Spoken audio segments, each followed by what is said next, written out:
Selamat bertemu kembali Bapak Ibu Saudara-saudara semua dalam renungan hari ini.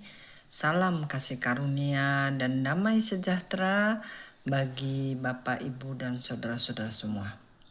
Kita mulai dari Matius 12 ayat 22 sampai 24. Kemudian dibawalah kepada Yesus seorang yang kerasukan setan.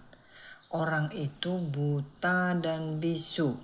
Lalu Yesus menyembuhkannya sehingga si bisu itu berkata-kata dan melihat. Maka takjublah sekalian orang banyak itu, katanya, ia ini agaknya anak Daud. Tetapi ketika orang Farisi mendengarnya, mereka berkata, dengan Beelzebul penghulu setan ia mengusir setan. Ayat 27. Jadi, jika aku mengusir setan dengan kuasa Beelzebul, dengan kuasa siapakah pengikut-pengikutmu mengusirnya?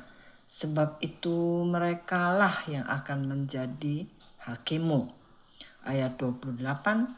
Tetapi jika aku mengusir setan dengan kuasa Roh Allah, maka sesungguhnya kerajaan Allah sudah datang kepadamu. Saudara, Yesus telah menyembuhkan orang yang sakit buta dan bisu sehingga dapat melihat dan berkata-kata. Dan orang banyak berkomentar, ia mengusir setan dengan Beelzebul penghulu setan. Maka apakah komentar dari masyarakat sekarang tentang mujizat yang dilakukan pengikut Yesus? Kuasa penyembuhan masih terus terjadi, saudara. Dan apakah yang dikatakan oleh orang-orang? Bukannya menghargai dan memberi aplaus, tetapi selalu ada yang komentar yang hampir serupa, yaitu dengan kuasa manakah mereka atau dia melakukan mujizat ini? Hal yang seperti ini terjadi sejak zaman Yesus 2000 tahun yang lalu.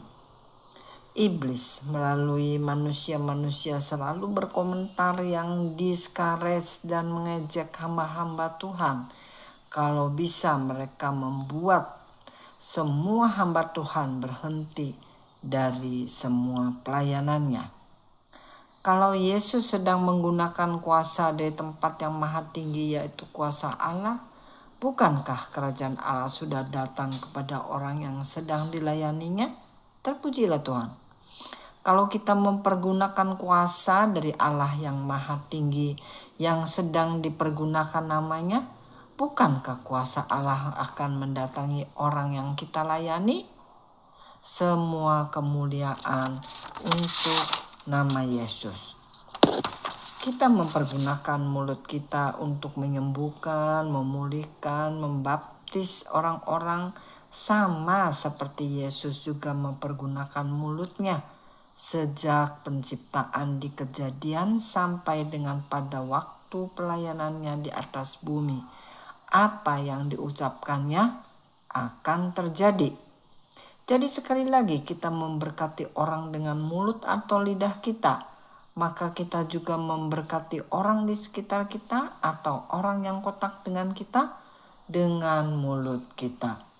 Ulangan 30 ayat 14 mengatakan, firman ini sangat dekat kepadamu, yakni di dalam mulutmu dan di dalam hatimu untuk dilakukan.